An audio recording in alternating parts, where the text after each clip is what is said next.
Hello Year 11s and welcome to another Hop Short. Today we're going to be looking at revision techniques.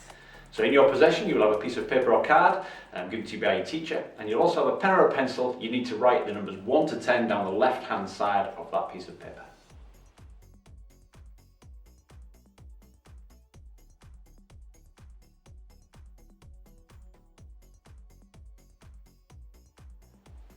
So take some time to add up yours A's, B's and C's to find out which learner you are.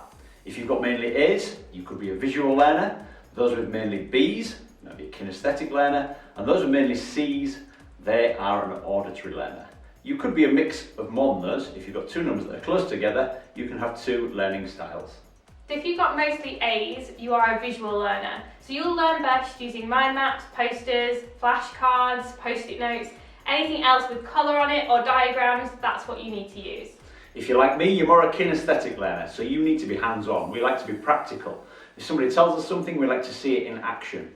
We're also good at looking at diagrams, flashcards, reading out loud, and taking frequent breaks. That's the important thing for a kinesthetic learner. 45 minutes is the maximum time we want to be sat down before we go off for a break. Make yourself a cup of tea. And if you're mostly C's, you'll be an auditory learner. So these type of people like to listen to podcasts, lectures, they enjoy group discussions. They learn most by teaching others. Yeah, so they like things like reading out loud to themselves. So if you see somebody walking down the corridor reading their own flashcards, they're more likely to be an auditory learner. So there are many different techniques. We're going to go through one in particular today, but briefly we'll just mention a few. So there are posters, post-its and flashcards. Make sure to use lots of colours, diagrams, do flowcharts. It's most important to make them practical. When I was at school, I used to love post-it notes. I stuck them everywhere and it drove my mum mad. But every time I went to a light switch, there was a post-it note to read and that helped me memorise it. For those of you who prefer social media or using technology, why not have a WhatsApp group? So a great example would be 6 of you in a WhatsApp group. Every day, one is the question master who sends a question out every hour on the hour. And the beauty of those are there's no such thing as a wrong answer. So if you don't know the answer, you just keep quiet until your friend puts the answer down for you. Great way to learn and a bit of fun on the hour every hour. Finally, we're going to look at mind maps, and that's what we're going to go through with you today. So everyone's done a mind map at some point in their life, but knowing how to structure them well is the key to being able to remember the information.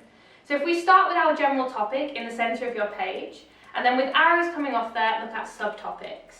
This is key to identify the different themes within whatever you're looking at. For example, if you were to do poetry, you could have your poem in the centre, and themes to do with love or war, any different themes that are within that poem coming off as your subtopics. Then you can add additional context to those with different parts of information. Make sure to use colours and highlighters for anything that is key that you're going to need in your answers. Also, make sure to put in examples. Examples are going to be your best friend when it comes to exams, and they're going to get you all of those extra marks. So now it's your turn to get mind mapping. You'll have a topic of your choice, or your teacher will supply you with the topic, and you can get started.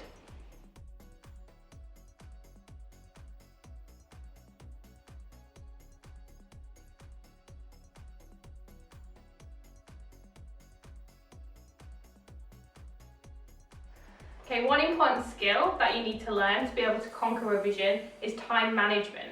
So being able to set your own start time, not procrastinate on your phone, and be able to finish your revision with enough time that you get your 9 hours sleep to be productive the next day. So I'm sure your teachers will be telling you to put 3 or 4 hours in a night. I would say if you're going to be productive, the minimum revision time is 90 minutes, and look towards 2.5 hours of your maximum time. And don't forget you need to get your breaks in the middle of those.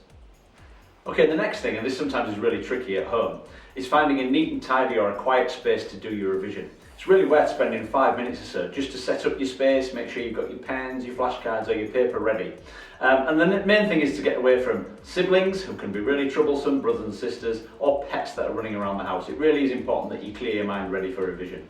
Another thing you really shouldn't do is sit on your bed to revise. I know all of us have done it, but this actually makes you less productive, more likely to sleep, and loses a lot of focus.